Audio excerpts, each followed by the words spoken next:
Club mar Migori Youth kachiel gi Mofa nowuok amodhi gol achiel kuom achiel e tuke adhula lig ma piny mar National Super League manobagi e lap ma Migori Stadium. Jatugo Churchill Otieno nomiyo Migori Youth gondgi e dakika mar 75 gol manobedo mana dakika 5 kende kapok Mofa lo gol margi. E tugo machielo mar laro obedo thuolo mokwongo e chung' mar ligno, klab mar APS Bomet gi klab ma Nairobi United nowuok amodhi nono gi nono, tugono mane obagi e boma ma Bomet.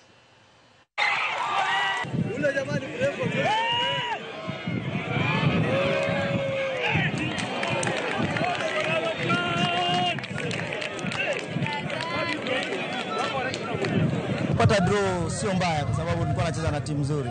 Kwa hivyo vijana wangu wamepambana, comeback wamekuja wakapata goli moja. Nashukuru Mungu, kwa hiyo tutaendelea kufanya marekebisho mali ambayo tukufanya vizuri. Game imekuwa mzuri. Nashukuru Mwenyezi Mungu that tumemaliza tukiwa salama na tumeweza kupata na point moja. Yenye tunaambia vijana wetu that tunaenda away na tunajua atmosphere hapa vile iko.